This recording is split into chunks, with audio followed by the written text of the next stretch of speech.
Dominic Grayson loomed over his son, a wicked glint in his eye.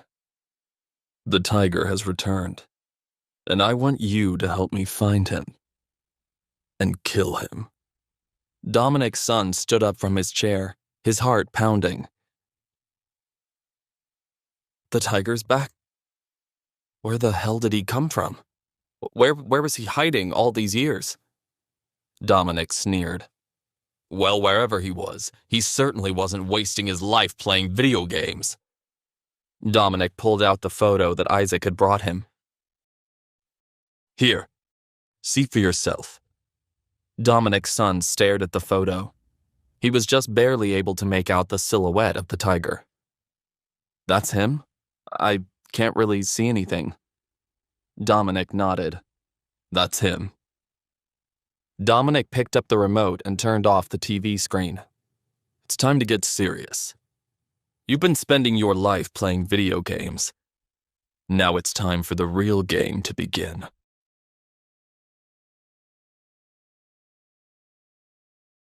Aiden woke up early the next morning and hurried to the dining room to grab some breakfast. Much to his dismay, Ava wasn't there. Instead, he found Sandra, Harvey, and Robert gathered around the table. Sandra sipped her tea menacingly, staring daggers at Aiden as he entered the room.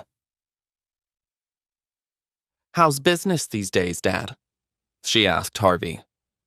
Stone Co. is doing better than ever lately, if I do say so myself. Harvey grinned. Best of all, our deal with Powerhouse PR is closing on Monday. Sandra clapped her hands together, excited. Oh, that's fantastic news. You know, this sounds like the perfect opportunity for Ava to prove herself. Why not give her a shot and put her in charge? Harvey shook his head. No, Shane will stay in control for now. Sandra insisted.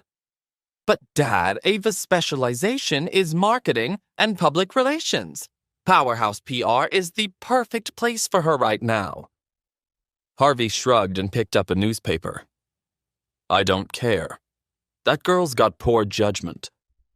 While she was drinking and carrying on, Shane was putting in the extra mile. Plus, Shane made the deal happen in the first place. What kind of a grandfather would I be if I didn't reward his savvy business sense? Sandra huffed, the gears in her head turning. I don't mean to bring up such unsavory business this early in the morning, but Powerhouse PR. The Tiger Group runs that company, no?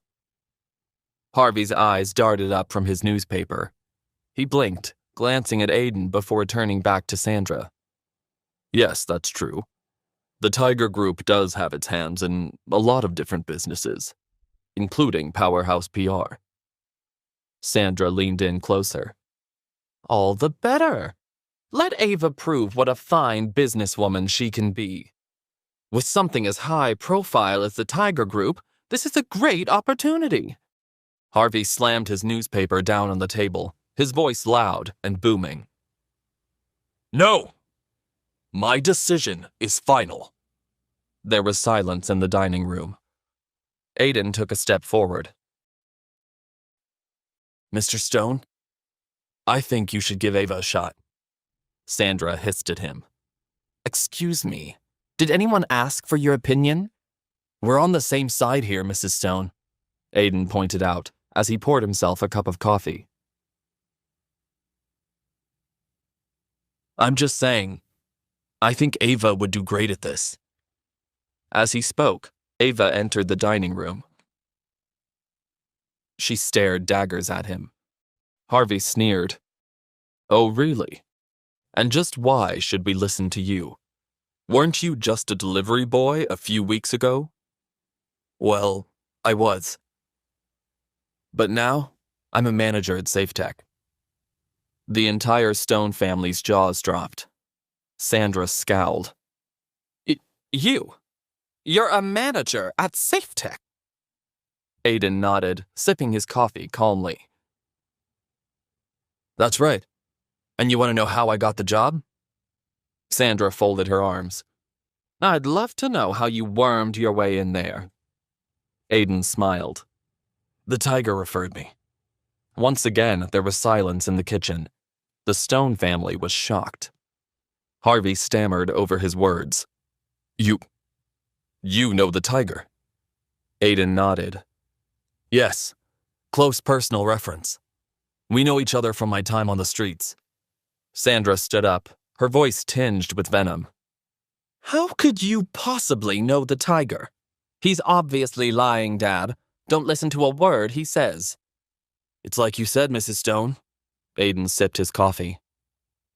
With something as high profile as the Tiger Group, this is the perfect opportunity for Ava.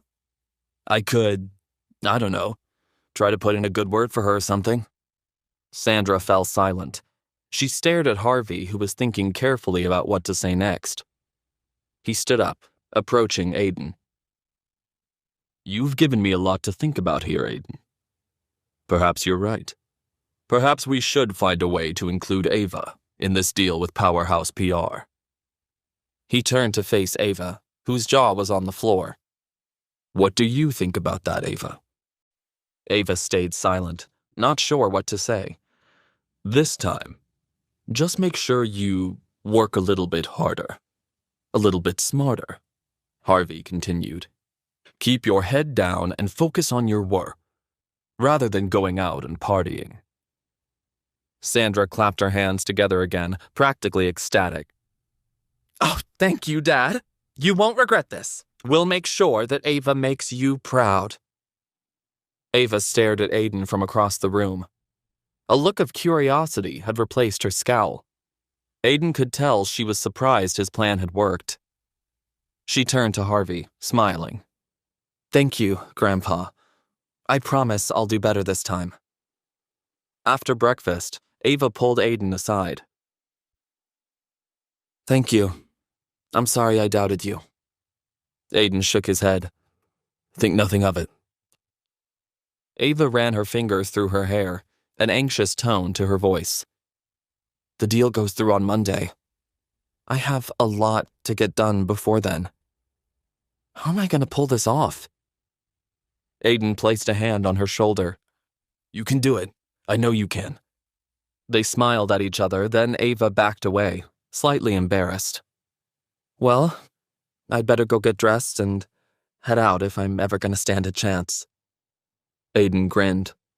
Me too. I've got a company to run now. He finished his coffee, then the two of them went their separate ways to get ready for the day. When Aiden came back upstairs from the staff quarters, he overheard Sandra and Robert talking to Ava. This is perfect, Ava. Don't you see what a great opportunity this is for us?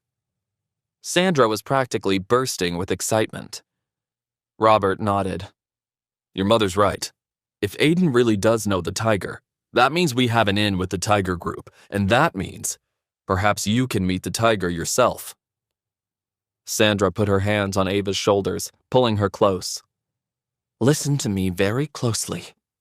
When you start working with Powerhouse PR, try to see who you can meet who knows the tiger. Or use Aiden if you have to. Either way, you must meet the tiger. Ava furrowed her brow. Why? Sandra smiled wickedly. The tiger is one of the most influential people in all of Chicago, not to mention obscenely wealthy. If you can meet him and win his favor, not only will Stone Co.'s business improve, but you can divorce Aiden and marry him instead. Ava brushed her mom off. Are you only ever thinking about how you can sell me off to some guy, Mom? Sandra hissed at her. This is not a game, Ava. Just do as I say, you hear me? It's for your own good. Okay, fine. Ava finally agreed and hurried out the door. Aiden snickered to himself. If only they knew the truth. But if they did, it would be too late.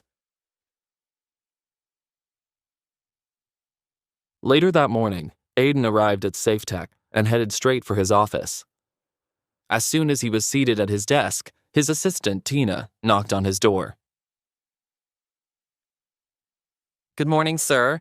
Is now a good time to review what needs to be done to solve this supply problem we're having?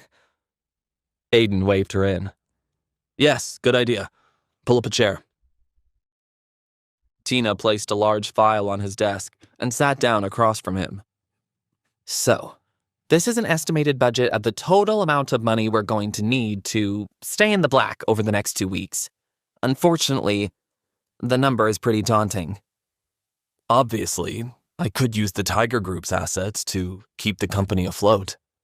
That could draw attention to me, but looking at these numbers, I'm not sure what other choice I have, Aiden thought as he reviewed the file. Tina blinked. Sir, I suggest we take out a loan to help cover the cost of shipping and manufacturing new products. Aiden shook his head. No, Tina, we can't do that. Without thinking, Aiden took out his ATM card, which was linked to the Tiger Group's funds. Tina, use this card to supply the funds for manufacturing. Tina's eyes went wide. Your own money, sir? Is that wise? Just do what I say. He slid the card across the desk to her. And keep this between us. Tina took the card, nodding. I understand. Thank you, sir. We need those products shipping in 10 days.